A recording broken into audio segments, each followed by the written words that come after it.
Marie-Foné Gombe, merci de nous accorder un peu de votre temps, puisque nous sommes ici au stand Livres et auteurs du bassin du Congo, dans le cadre de la 34e édition du Salon du Livre. Alors, vous êtes venu en fait avec un nouvel ouvrage, donc c'est le bâtiment A, mais bien avant le bâtiment A, il y avait d'abord Escale. Donc, alors, je vais juste vous poser une question un peu ironique. Et entre le bâtiment A et Escale, est-ce que vous êtes arrêté ou pas? Oui. Non, oui, j'ai fait une pause. Faut s'arrêter. De toute façon, faut repartir à zéro un peu. Faut retrouver l'inspiration. Je me suis arrêté. Escale, c'était des nouvelles. Et finalement, aujourd'hui, vous nous présentez en fait bâtiment A, qui est quand même quelque chose d'autobiographique, il faut le dire. Non, il n'y a aucun de mes bouquins qui est autobiographique, mais forcément, je me sers un peu de mon vécu. Donc j'ai vécu 2 ans en cité universitaire. C'est sur la cité universitaire et après c'est largement romancé. Mais oui. Alors les étudiants africains étrangers en France ont quand même une expérience pour certains assez positive, d'autres un peu négative de la cité universitaire. Quelle a été la vôtre? Moi, au final, j'ai des souvenirs positifs. Je dirais que c'est une expérience positive, de manière générale. Après, effectivement, elle est faite de beaucoup de difficultés, des écueils du quotidien. Mais maintenant, c'est grâce au temps, sûrement, je ne retiens que des bons souvenirs. Ce qui se passe, c'est qu'il y a des problèmes matériels, forcément. Il y a des problèmes un peu de solitude en cité universitaire. Mais au final, on découvre beaucoup de communautés africaines, notamment. Moi, j'ai connu des Camerounais, des Ivoiriens. Il y a ce brassage-là qui fait qu'on en apprend beaucoup sur différentes cultures. Et puis, on apprend sur la solidarité, on en apprend sur soi-même, parce qu'on est un peu livré à soi-même. Et on grandit un peu dans cette ambiance-là. Et non, ça a été plutôt bénéfique. Quelle a été votre expérience à vous, ce qui est spécifique à la vie en cité universitaire? Ben moi j'étais en Île-de-France, je suis parti en cité universitaire à Limoges, j'ai vécu 2 ans parce que je voulais un peu de la liberté, j'habitais avec mes frères ici et moi en arrivant là-bas j'ai appris à gérer un peu parce que ici entre guillemets j'étais toujours sous tutelle.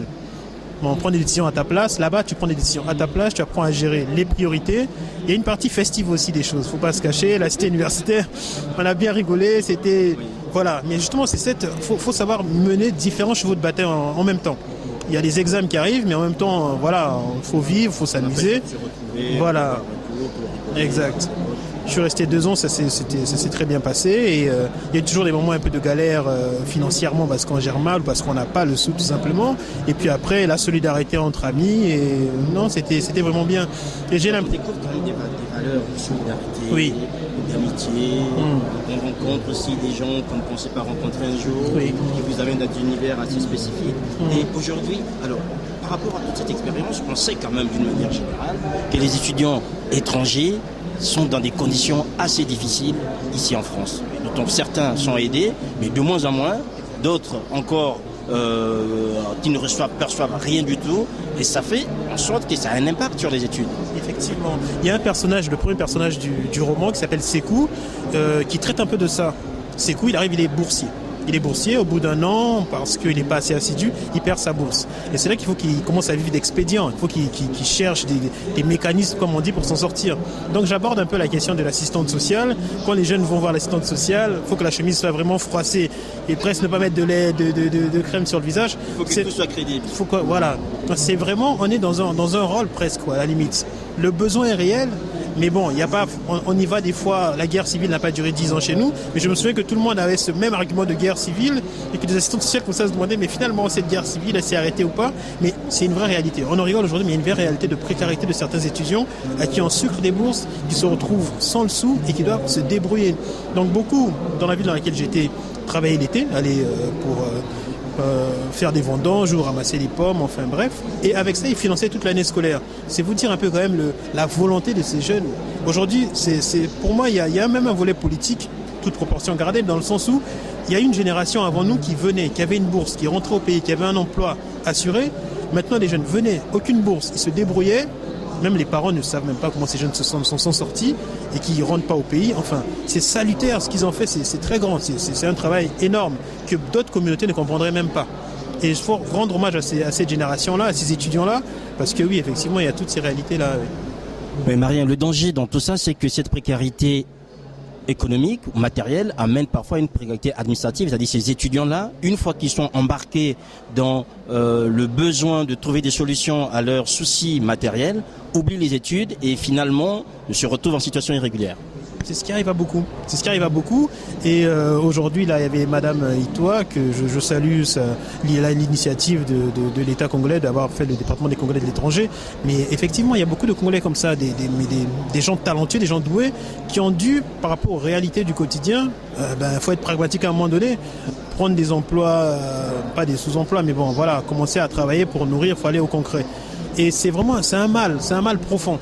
On n'en parle pas parce que ceux qui l'ont vécu ne peuvent pas en témoigner. Et de l'extérieur, c'est pas évident, mais c'est un vrai souci. Et il faut une organisation autour de ça. Et nous, on ne peut qu'en parler en tant que romancier, pointer du doigt, et voilà.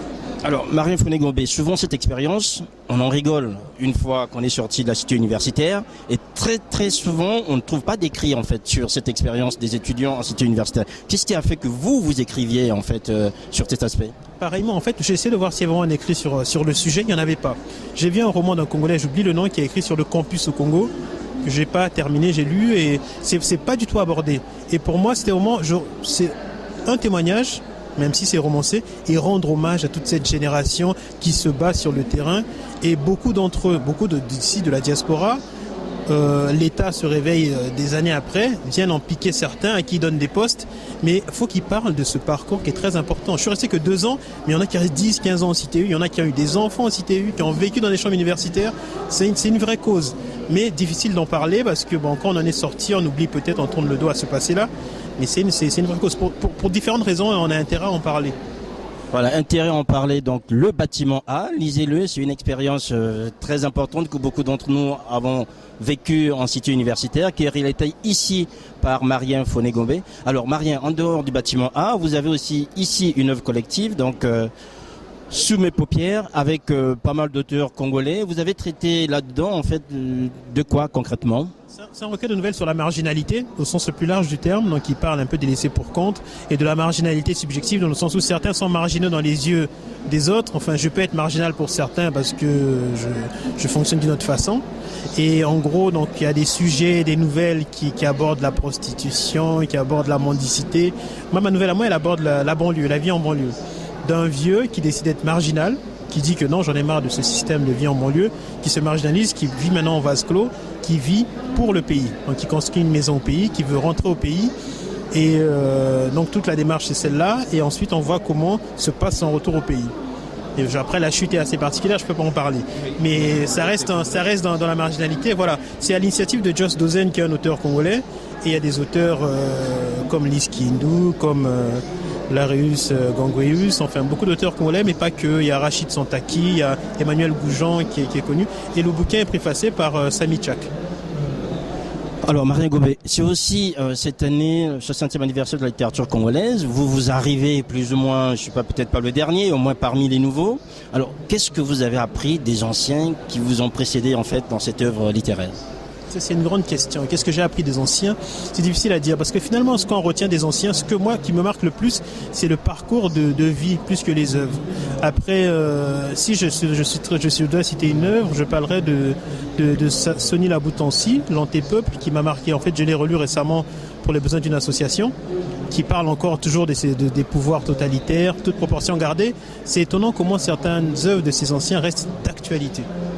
Et puis après, c'est des gens, quand on parle de Chikayo Tamsi, qui ont une plume, une acuité dans la plume, c'est un niveau quand même, c'est autre chose. Hein. Moi, je suis dans le divertissement, je raconte des récits qui sont romancés, qui sont intéressants. Mais là, on parle quand même des gens, il y avait une plume acérée. Voilà. Et donc pour moi, c'est des modèles dans le sens où même par leur vécu, quand on voit le parcours même de Laboutansi, qui a fini par rentrer en politique, devenir député et tout ça, mais c'est des gens quand même qui étaient... il y avait un côté, comment dire, c'était un sacerdoce pour eux la littérature. Ils n'y allaient pas vraiment la fleur au fusil quoi. Donc voilà, c'est les 60 ans aujourd'hui. Je sais qu'il y a des associations qui font des activités par rapport à ça. Il faut rendre hommage à toute cette génération. Et je me rends compte que le Congo est un vivier d'auteurs. Et même dans ma génération, on en a beaucoup. On ne peut que s'en réjouir. Marien Gobé, ce qui me surprend, c'est que vous n'avez cité que des morts. Ah non, il y a Henri Lopez, mais je vous parle des auteurs qui m'ont marqué. Les auteurs qui m'ont marqué. Ah non, il y a des gens vivants. Moi, j'adore Emmanuel Dangala. Jazz et Vin de Palme, c'est toute mon enfance. J'ai lu et relu. J'ai adoré ce bouquin. Et voilà, non, c'était un hasard. C'était vraiment un hasard. C'était vous taquiner. Alors aujourd'hui, il y a quand même Alema Bankou qui aussi fait énormément pour cette littérature congolaise, notamment avec son dernier ouvrage Lumière de Pointe-Noire, qui hier, quand je l'ai reçu ici, m'expliquait que c'est le premier ouvrage en fait qui est consacré à une ville congolaise, notamment Pointe-Noire, où une ville est magnifiée dans toute sa splendeur, dans sa diversité, sur toutes ces questions. Maintenant, 60 ans, il y a encore des années qui vont arriver. Vous arrivez en fait dans le monde littéraire avec deux ouvrages. Quelle va être votre actualité le prochain jour? Actuellement, j'écris un bouquin qui va parler, je vais peut-être pas magnifier mon village d'où je viens, mais j'en parle un peu, j'ai un clin d'œil. En tout cas, dans le titre, j'ai déjà le titre, et c'est Tant que l'Équateur passera par Penda. Donc je suis de Penda, mais il y en a qui vont dire que je ne suis pas de Penda à 50%. Vous connaissez ce débat? Je suis de Penda à 50%, c'est Makwa Penda, exactement. Donc vous savez de quoi je parle. Et c'est un bouquin qui parle un peu du parcours d'un adolescent qui se retrouve dans le Congo d'aujourd'hui et qui le vit mal. C'est un enfant qui a vécu le régime précédent et qui est surpris de voir que la démocratie, qui est le gouvernement, c'est le peuple qui gouverne pour le peuple. Au niveau de la sémantique, est très proche de ce qu'il disait quand il était dans socialiste. Tout pour le peuple, rien que pour le peuple. Oui. Il part de là et puis après il a des petits soucis, mais en tout cas ça part de là. Et puis le clin d'œil sur Penda, c'est que bon, il vient de Penda et les gens de Penda sont très fiers et son grand-père dit toujours que tant que l'Équateur passera par Penda, il fera telle chose. Tant que l'Équateur, voilà, c'est un truc qui revient souvent. Et lui, il se sert de ça pour se battre dans ce Congo et finalement un Congo qui fustige, mais à la fin, il s'adapte à ce Congo où vraiment, je trouve qu'au niveau des valeurs, c'est plus tout à fait la même chose. Ça paraît caricatural ce que je dis. Moi, je suis aussi un enfant du MNP, mais bon, c'est trop dire. J'ai connu le MNP sur la fin. Mais je pense qu'il y avait quand même une utopie, il y avait un rêve. Il y avait des valeurs qui étaient véhiculées par ce Congo-là, le drapeau rouge qu'il ne fallait pas dire. Et aujourd'hui, je trouve que c'est un Congo très libéral. C'est que le business sur le business. Avant, on était socialiste ou pas, mais il y avait tout l'article du pionnier, il y avait quelque chose, ça manque, c'est un Congo vide de sens. Alors, est-ce qu'on retombe dans la nostalgie? Avant, c'était mieux? Non, je ne suis pas un réactionnaire ou dire avant c'était mieux, mais on ne peut pas jeter l'eau du bain avec son bébé. Il faut prendre ce qu'il y avait de bien avant. Il y avait une organisation de la jeunesse qui était bien. Nous, à l'époque, quand les mouvements sont arrivés, ceux des socialistes et communistes, sans être spécialistes, c'était les scouts. On a importé les scouts, c'est pas nous qui avons créé ça. Donc, en ce sens, c'était bien de créer la JMNR. Après, on va me prendre pour un homme du PCT, je suis pas du tout encarté. Mais il y a eu des choses très graves pendant ce régime politique, mais oui. Un apport, surtout pour la jeunesse, qui était très important. Voilà. Merci Marien Foné-Gombe. Donc, je rappelle que votre dernier ouvrage, c'est Le Bâtiment A. C'est une histoire drôle, mais pour certains, un peu moins drôle pour d'autres, d'autant plus qu'on est là dans le milieu universitaire, dans la vie en cité universitaire. Ceux qui l'ont été s'en souviendront et je pense que c'est bien à lire pour se souvenir. Et c'est pour la première fois que telle expérience est couchée dans un livre et je pense que ça nous apportera beaucoup et ça rappellera beaucoup de choses à certains. Marie Foné-Gombe, merci. Merci beaucoup. À bientôt.